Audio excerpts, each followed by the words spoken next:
Muy buenos días, buenas tardes, buenas noches, amados en Cristo Jesús.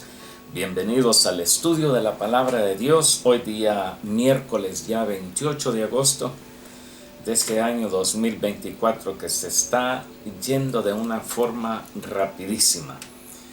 Este día, vamos a dar inicio al capítulo 14 del libro de Apocalipsis, y donde vamos a estar viendo algunas intervenciones de parte de Dios en diferentes formas, y vamos para ello a tener la lectura de la santa y bendita palabra del Señor en este día. Una vez más, bienvenidos todos, y tome su lugar, tome con qué escribir, tome un papel, algo en lo que usted pueda, y además, tener su remote control a la mano. Si algo no comprende muy bien, póngale pausa, retrocede un poco, vuélvalo a ver y a escuchar y a poner mucha atención en el nombre del Señor. Leo la palabra del Señor comenzando desde el versículo primero, Apocalipsis capítulo 14. Hemos estado viendo el capítulo 13 que nos llevó varias semanas, casi un par de meses, donde estuvimos considerando el caso de las dos bestias, el anticristo y el falso profeta. Ahora veamos qué fue lo siguiente que vio el apóstol San Juan. Y dice, después, es decir, después de lo que pasó con el anticristo y el falso profeta, todas esas cosas que hemos estado analizando, dice la escritura, después miré, y he aquí el cordero. Aquí entramos en un contraste total. Después de estar viendo Juan el anticristo, el falso profeta, todas las artimañas, todos los engaños, toda la idolatría, el que levantar una estatua para el anticristo, en el caso del falso profeta, obligando a la gente que le adorara. Y después de todo esto, ahora Juan el amado ve algo totalmente diferente. Dice, he aquí, el Cordero estaba en pie sobre el monte de Sión. Escuche bien esto, sobre el monte de Sión se especifica el lugar donde estaba el Cordero en pie. Y dice, y con él 144,000 que tenían el nombre de él y el de su Padre escrito en la frente. Es decir, 144,000 personas con el nombre del Cordero y el nombre de Dios Padre escrito en sus frentes. Y dice, y oí una voz del cielo, como estruendo de muchas aguas, y como sonido de un gran trueno. Y la voz que oí era como de arpistas que tocaban sus arpas, y cantaban un cántico nuevo delante del trono, y delante de los 4 seres vivientes y de los ancianos, y nadie podía aprender el cántico sino aquellos 144,000 que fueron redimidos de entre los de la tierra. Estos son los que no se contaminaron con mujeres, pues son vírgenes. Estos son los que siguen al Cordero por donde quiera que va. Estos fueron redimidos de entre los hombres. Lo vuelve a repetir, vuelve a hacer énfasis. ¿De dónde es que han salido estos? De entre los hombres, como primicias, es decir, como la primera, los primeros frutos, por así decirlos, para Dios y para el Cordero. Y en sus bocas no fue hallada mentira, pues son sin mancha delante del trono de Dios. Y continúa Juan diciendo, vi volar. Ya vamos a entrar en detalle en esos aspectos. Es aquí donde encontramos la primera intervención de parte de Dios. Vemos los primeros, esta visión que tuvo el apóstol San Juan, 144,000 personas cantando, aprendiendo un cántico nuevo, y de donde lo aprendieron fue de los arpistas, y ese canto era como el estruendo de las muchas aguas, es decir, que cantaban con fuerza, cantaban con un valor, cantaban con un ahínco, con un esfuerzo, cantaban con agradecimiento, cantaban con gozo, con júbilo. Entonces el canto de esas 144,000 personas era un cántico poderosísimo. Y dice: vi volar por en medio del cielo a otro ángel que tenía el evangelio eterno para predicarlo a los moradores de la tierra, a toda nación, tribu, lengua y pueblo, diciendo a gran voz: temed a Dios y dadle gloria, porque la hora de su juicio ha llegado, y adorad a aquel que hizo el cielo y la tierra, el mar y las fuentes de las aguas. La escritura continúa, pero yo quiero que en este momento enfaticemos en esos primeros versículos que consideramos. Y como un anticipo, como una introducción, este capítulo 14 es como un paréntesis de un gran anticipo que se va a dar. Ahora, los capítulos 14 y considerando también el capítulo 16, ya de antemano le digo, a usted le va a corresponder leer el capítulo completo de 14 de Apocalipsis. Yo lo tengo aquí delante de mis ojos.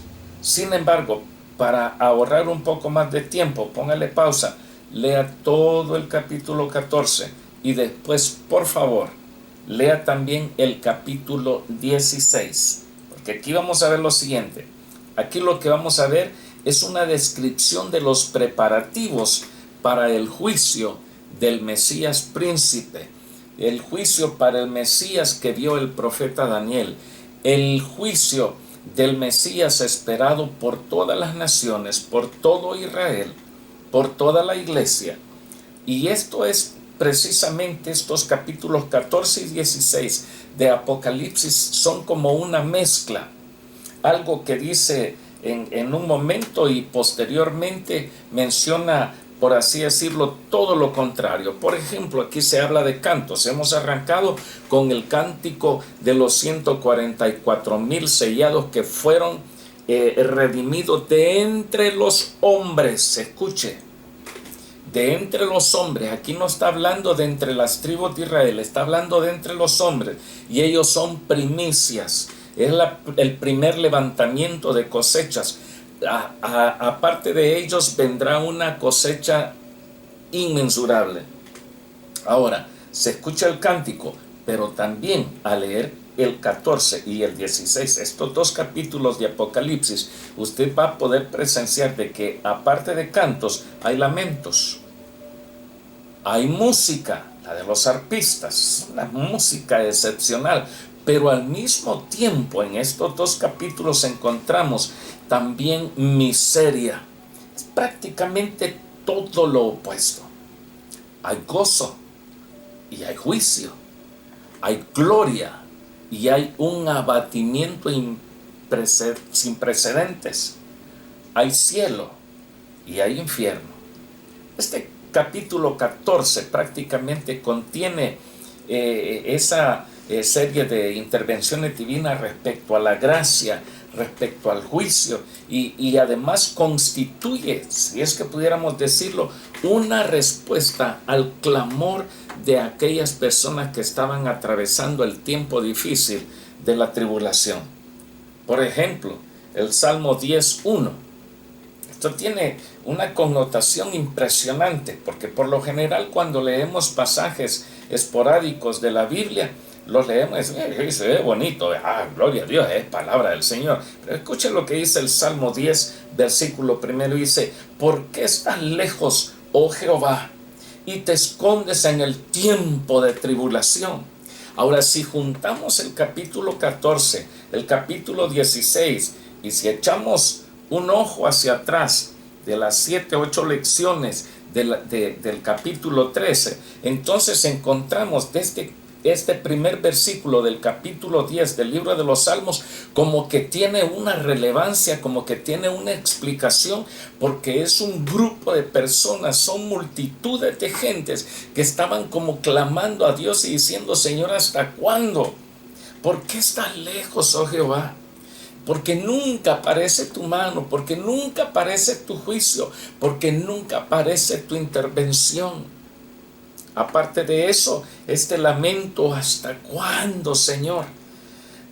Aquí encontramos una respuesta, una nota, por así decirlo, de consuelo para el corazón, de una forma directa.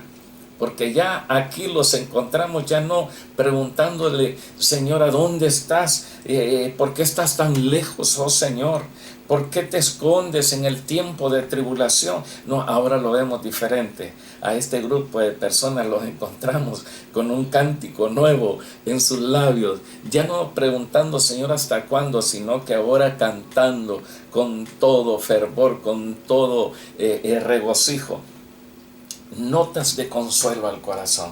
Aparte, pensando también quizás en la mortalidad, en la miseria, la angustia que ellos habían padecido, que habían sufrido, que habían atravesado, y ahora todos esos días prácticamente han terminado. Ahora, ¿será posible?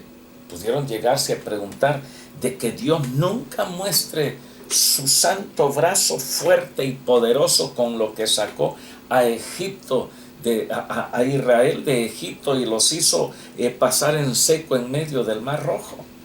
Estará siempre la victoria de parte de las fuerzas del maligno, las fuerzas satánicas. ¿Ha abandonado Dios? Mire, y estas preguntas prácticamente son las que muchas veces nosotros los cristianos nos hacemos. Ahora se dice de que cuando hay una aceptación a las aberraciones, a la inmoralidad sexual, ahora se dice, no, sí, que ellos son de mente abierta. Aquí en este lugar, en esta zona, es gente de mente abierta. Y la gente les aplaude, oh sí, tienen derecho. Y todo mundo tiene su libertad y para vivir como ellos quieren, pero cuando alguien se opone a esas cosas, entonces es tildado como lo peor y, de ser posible, es llevado a juicio. Entonces nosotros a veces nos preguntamos, Señor, ¿hasta cuándo van a estar ocurriendo estas cosas? Si prácticamente en cuanto a moralidad se refiere, como que vamos de mal en peor. Se ve que las cosas no mejoran, se está dando más incentivos a la matanza de niños que ni siquiera han visto la luz del día, que no han nacido, pero ahora se dice, no, ellos todavía no son seres humanos, hay que matarlos, no importa. Es como aquellos, un personaje muy famoso de Inglaterra que llegó a hacer un reportaje a El Salvador, y cuando hablaba con pandilleros, les sorprendió mucho ver niños de 8, 9, 10 años armados con sus pistolas. Y él les preguntaba, ¿y ustedes son activos dentro de la pandilla? Sí, somos activos.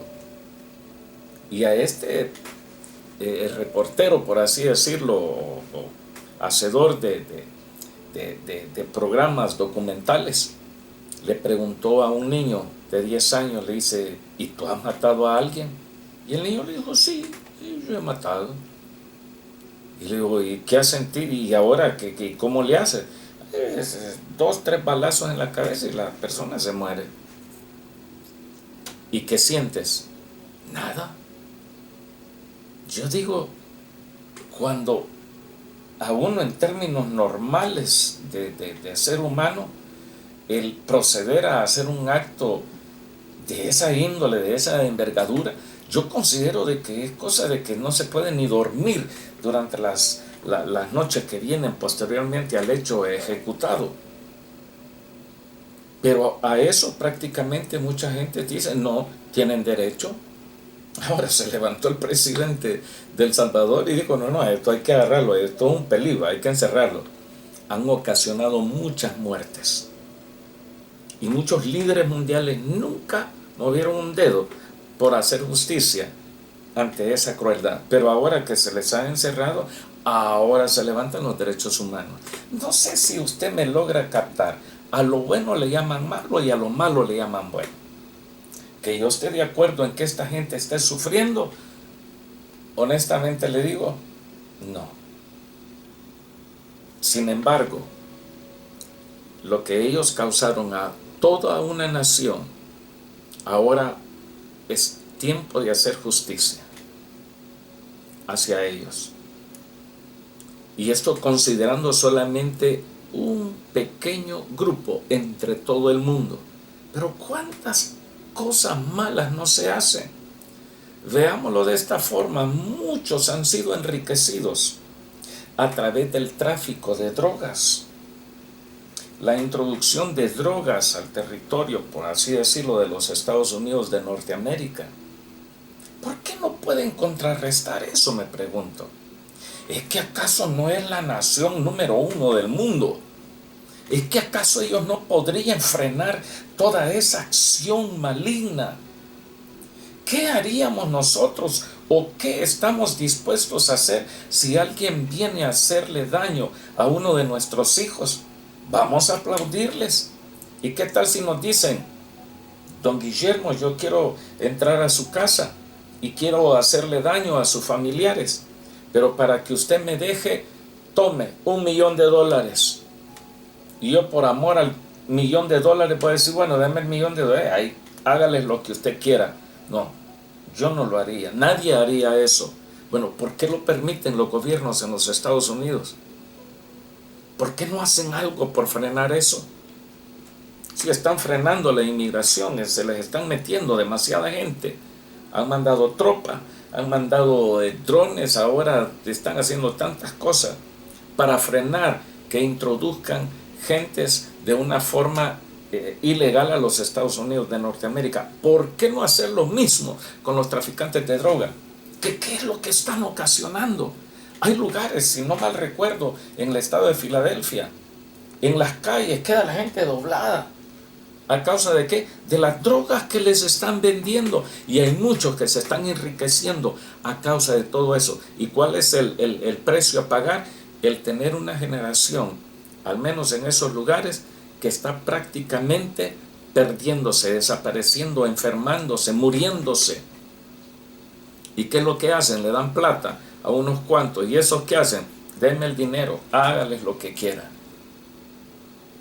¿Hasta cuándo, Señor? ¿Ha abandonado Dios a sus santos a la voluntad del enemigo? ¿Es que acaso Dios se ha retirado y está permitiendo todas esas cosas? Porque estas acciones no son cosas de Dios. Esta es acción del enemigo. Mentes perversas, mentes diabólicas, mentes satánicas. Llegar a lugares, hoy en este día podríamos pensarlo, donde alguien ha llegado a comprar una niña de 8 o 10 años, un niño de 8 o 10 años, y violarlos. ¿A precio de qué? De un puñado de dólares, de un poco de dinero. Y nos preguntamos: Señor, ¿es que te has escondido? Yo pienso de que aquí, este Salmo 10, versículo 1, como que podría venir a ser la oración de muchos: Señor, ¿por qué estás tan lejos, oh Jehová, y te escondes en el tiempo de tribulación? Pregúntele a esos niños que están abusando de ellos. Pregúntele a esas mujeres que han perdido a sus hijos. Pregúntele a esas madres que tienen a sus hijos en las cárceles. ¿Es que acaso no es eso una tribulación? Pregúntele a los familiares de toda esa gente ahí en el estado de Filadelfia, en Estados Unidos. Están felices con lo que está ocurriendo. Para ellos es una tribulación horrible. Robos, escasez. Juegan con la economía de los pueblos. Señores, que te has escondido. ¿Cuándo vas a intervenir, Señor? Pero este capítulo 14 es una prueba, bendito sea Dios, de que el Señor tendrá su día, de que el Dios Todopoderoso, el Rey de los siglos, está por actuar y para sacar a aquellos que no doblegaron sus rodillas ante la crueldad, la maldad, la idolatría, ante el anticristo, ante el falso profeta. El Señor viene para darles salvación. Por esa razón, el apóstol San Juan dice: después de esto Después de estar viendo al anticristo y al falso profeta, el versículo primero, capítulo 14, después de esto vi al Cordero que estaba en pie sobre el monte de Sión y con él 144,000. Ahora, estos tenían el nombre del Cordero y el de su Padre escrito en las frentes. Y si nosotros consideramos esto, de que si también Juan oía una voz del cielo como estruendo de muchas aguas y como sonido de un gran trueno, y la voz que oía era como de arpistas que tocaban sus arpas y cantaban un cántico nuevo. ¿Quiénes aquellos arpistas? Delante del trono y delante de los 4 seres vivientes y delante de los ancianos, y nadie podía aprender ese cántico sino aquellos 144,000 que fueron redimidos de entre los de la tierra. Y aquí nos vamos haciendo el panorama. Ahora, consideremos ahora a estos santos que han salido de en medio de esa situación difícil. Ahora estos no estarán más expuestos a la maldad, a la actividad satánica, demoníaca, perversa, blasfémano. Ya ahora ya están siendo apartados porque ahora están delante del Cordero. Y yo digo, ¿qué cántico entonarán?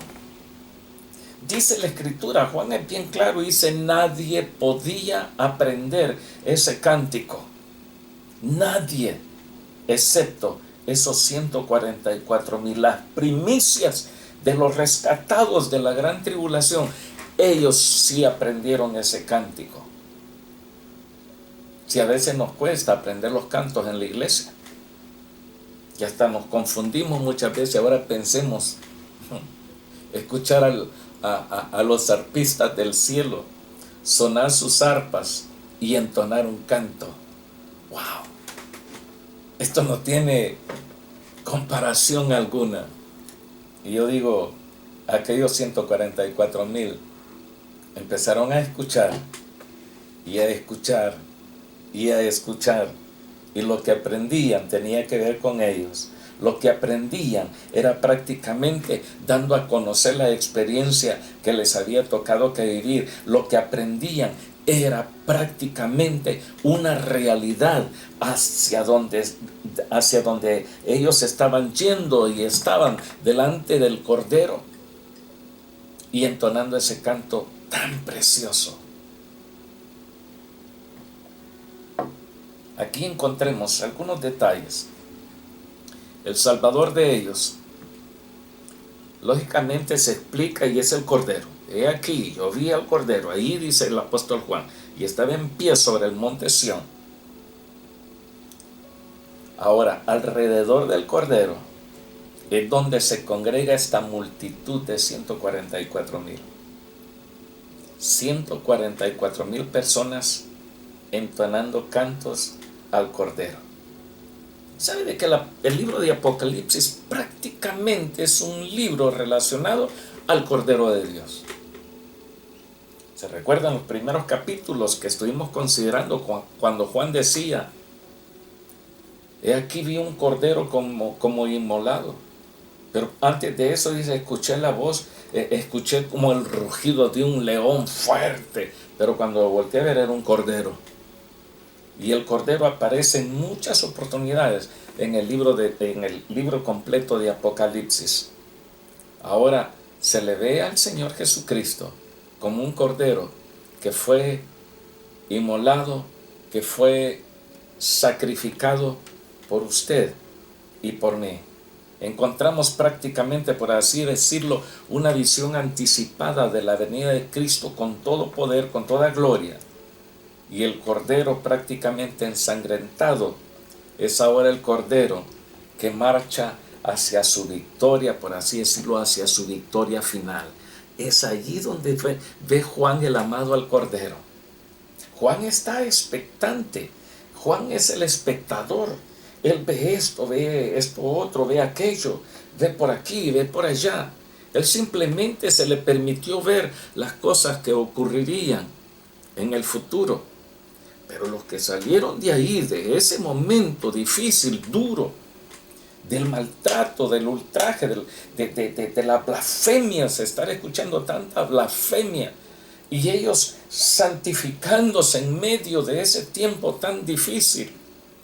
Ahora cuando ellos salen y escuchan el cántico, es como que, no, esa es mi historia. No, eso yo lo viví. Esto me corresponde a mí, por eso ellos podían aprender. Eran los únicos que podían aprender ese cántico de los artistas celestiales. Sus escogidos, podríamos decir ahora, son como corderos sacados en medio de lobos, porque han salido de la gran tribulación. Ahora ellos vencieron por la sangre del cordero. Él es el Salvador, el cordero es el Salvador de ellos. Y pensemos por un momento, ¿dónde están ubicados? Juan dijo, yo vi al cordero en pie sobre el monte de Sión. Ahora, este es el lugar que seguramente es elegido por Dios Padre como sede, como el cuartel general, como que de ahí va a ser el cuartel general de operaciones del reino milenial de Cristo. El monte de Sión. Este monte de Sión, si nosotros pensamos por un momento no en Apocalipsis y nos vamos hacia atrás en el Antiguo Testamento y pensamos en el monte Sión, ¿qué es lo primero que se le viene a usted a la mente? ¿Qué recuerdos tiene usted del monte Sión? ¿Ya? ¿Se recuerda cuando Moisés vio que allá arriba del monte había fuego, había humo, había relámpagos, había trueno, una voz potente? ¿Y qué hizo Moisés? Dijo, ir a ver ahí arriba qué es lo que está ocurriendo. El monte de Sión, cuando llega Moisés y se queda viendo una zarza que ardía en fuego pero que no se consumía, eso es algo sobrenatural. Y cuando él empezó a dar sus pasos hacia la zarza, escuchó una voz que le llamó por su propio nombre y le dijo, Moisés, quita el calzado de tus pies, porque el lugar donde estás es santo, muchacho. Sáquese ese calzado de sus pies. ¿Acaso no fue ahí donde Dios con su propio dedo escribió los mandamientos para el pueblo de Israel? ¿Acaso no fue allí de donde Moisés tomó esas 2 tablas y ahí llevaba los mandamientos para el pueblo de Israel? ¿Acaso no era allí donde Dios descendía con poder para los días de Moisés y el pueblo recién sacado de Egipto? Dios enviaba su palabra a ese monte. Ahora veamos Apocalipsis capítulo 14. Y el apóstol Juan viendo, wow, Juan, judío, Juan, descendiente de una de las tribus de Israel. Juan entendía la perfección, porque hay una cosa, a los niños judíos desde niños les empiezan a enseñar las escrituras.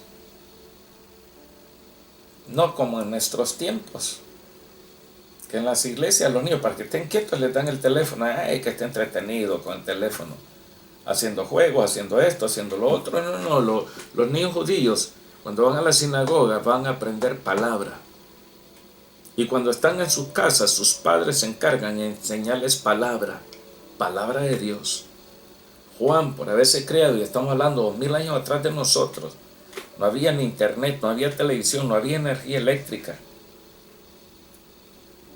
No habían esos dispositivos digitales, smartphones, tablets, computadoras, laptops, eso no existía.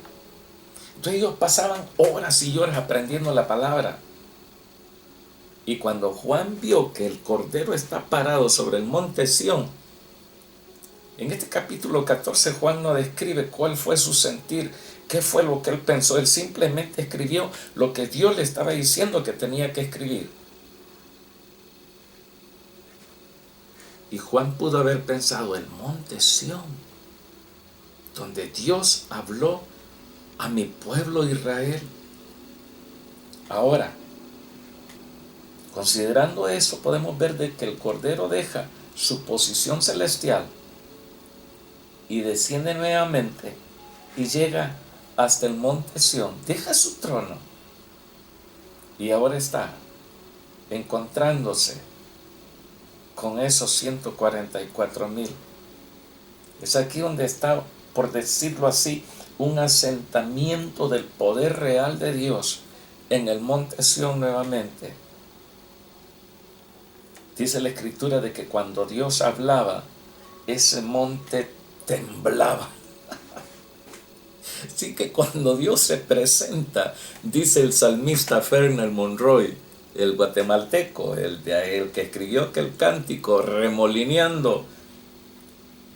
Fernel Monroy dice: cuando Dios se manifiesta, algo sucede. Y cuando Dios se presentaba en el monte Sión, ese monte temblaba, se sacudía a la presencia del Dios Todopoderoso.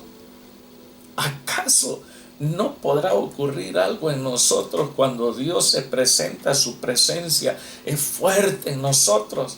Es ahí donde viene ese fuego que uno dice: no sé qué me está pasando, pero yo siento algo distinto, siento algo diferente, algo está pasando en mí, siento como que se me está poniendo toda la piel bien chinita. Algo está ocurriendo en mi vida y empiezan a fluir lágrimas y se empieza a sentir como que algo quiere explotar de adentro hacia afuera. Ahí estaba Juan el amado viendo. Este nombre Sión es impresionante. Escuche bien esto. Estoy hablando de la posición, el lugar donde se encontraban los 144,000. Estaban en el monte Sión. Estaban alrededor, a los pies del Cordero. El Cordero parado sobre el monte Sión. Y el monte Sión, escuche, se menciona una sola vez en el libro de Apocalipsis. Y es precisamente ahí, capítulo 14, cuando el Cordero está parado en el monte Sión. ¿Y sabe cuántas veces se menciona Sión en las Escrituras? En los 66 libros, en los 39 del Antiguo Testamento y 27 del Nuevo Testamento. En todos estos 66 libros se menciona 110 veces. Si usted tiene una concordancia de James Strong, busque el nombre o la palabra Sión y empiece a contar las veces que se menciona. Y se va a sorprender que en el libro de Apocalipsis aparece una sola vez. Y es increíble que de esas 110 veces que se menciona a Sión, al monte Sión, 90 citas bíblicas se refieren al gran amor y al gran afecto de parte de Dios por su pueblo Israel. Y hablar del monte Sión es hablar de algo que tiene un significado enorme, grande para los judíos. Por ejemplo, en Isaías capítulo 2, bendito sea Dios por el profeta Isaías. En el capítulo 2 dice: lo que vio Isaías, hijo de Amós, acerca de Judá y de Jerusalén. Dice: acontecerá en lo postrero de los tiempos. Ojo, Isaías vivió aproximadamente 600 años antes de Cristo. Y de Cristo a nosotros estamos hablando de 2000 años, calendario gregoriano para nosotros. O sea que estamos hablando de más de 2600 años atrás. Y lo que Isaías vio en los tiempos postreros dice: acontecerá en lo postrero de los tiempos. Cuando dice en lo postrero de los tiempos, está refiriendo al tiempo final. Y dice que será confirmado el monte de la casa de Jehová como cabeza de los montes, y será exaltado sobre los collados, y correrán a él todas las naciones. Y vendrán muchos pueblos y dirán: venid y subamos al monte de Jehová, a la casa del Dios de Jacob, y nos enseñará sus caminos, y caminaremos por sus sendas. Porque, escuche, aquí da la razón, porque de Sión saldrá la ley, y de Jerusalén la palabra de Jehová.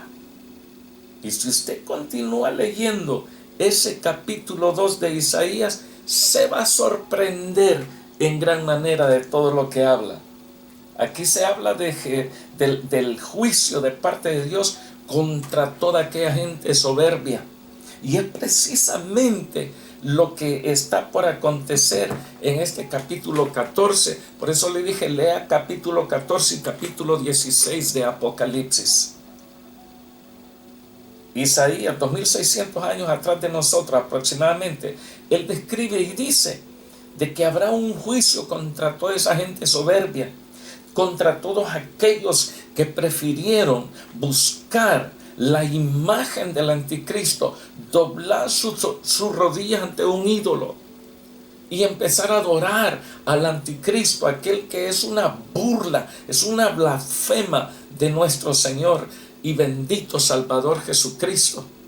Contra ellos habrá juicio. E Isaías, 2600 años atrás de nosotros aproximadamente, él lo vio, porque dice, lo que vio Isaías, hijo de Amós, estoy volviendo a leer el versículo primero, lo que vio Isaías, refiriéndose a él mismo, dice: venid, casa de Jacob, versículo 5, y caminaremos a la luz de Jehová. Ciertamente tú has dejado tu pueblo, la casa de Jacob, porque están llenos de costumbres traídas del oriente y de agoreros, es decir, de adivinos, como los filisteos, y pactan con hijos de extranjeros. Su tierra está llena de plata y oro, sus tesoros no tienen fin. También está su tierra llena de caballos, y sus carros son innumerables. Además, este versículo 8, qué terrible. Dice: además su tierra está llena de ídolos. Cuando el Señor, Apocalipsis 14, venga y se pare sobre el monte de Sión, y con él estén los 144,000 redimidos de entre de todos los hombres, no de las tribus de Israel. Ojo, ya vamos a ver, vamos a hacer una comparación de esos 144,000. Pero redimido de entre toda la multitud de gente, cantando al Señor. Pero a la vez habrá una idolatría sin precedentes. ¿Idolatría para quién? Para el anticristo. ¿Quién sugirió esto? ¿Quién motivó esto? ¿Quién encaminó esto? ¿Quién preparó esto? ¿Quién obligó a esto? El falso profeta, que es lo que estuvimos viendo en el capítulo 13. Dice: además su tierra está llena de ídolos, y se han arrodillado ante la obra de sus manos y ante lo que fabricaron sus dedos. Por esa razón nosotros decimos: no hagamos ídolos para tendernos delante de ellos. Semana atrás estuve hablando de los ídolos, de algunas formas de religiosidad. Pero muchas veces nosotros tenemos nuestros propios ídolos. En iglesias el líder, el ídolo número uno es el pastor, el líder. Sí, como el pastor no hay otro. Si el pastor dice de que Moisés fue el que hizo el arca de Noé, así es porque el pastor lo dice, ¿verdad? Y el pastor tiene la última palabra. Es como un ídolo para la gente. No hagamos ídolos. Dios lo rechaza. Y se han inclinado al hombre, y el varón se ha humillado, por tanto no los perdones. Métete en la peña, escóndete en el polvo de la presencia temible de Jehová y del resplandor de su majestad, porque el Cordero, Apocalipsis 14, está en pie sobre el monte de Sión. Aparte, véngase, capítulo 2, libro de los Salmos, versículos 1 en adelante. Estoy hablando de Sión, estoy hablando de la connotación, del significado maravilloso que tiene el monte de Sión para los judíos. Para nosotros muchas veces los 10 mandamientos, y ahí están.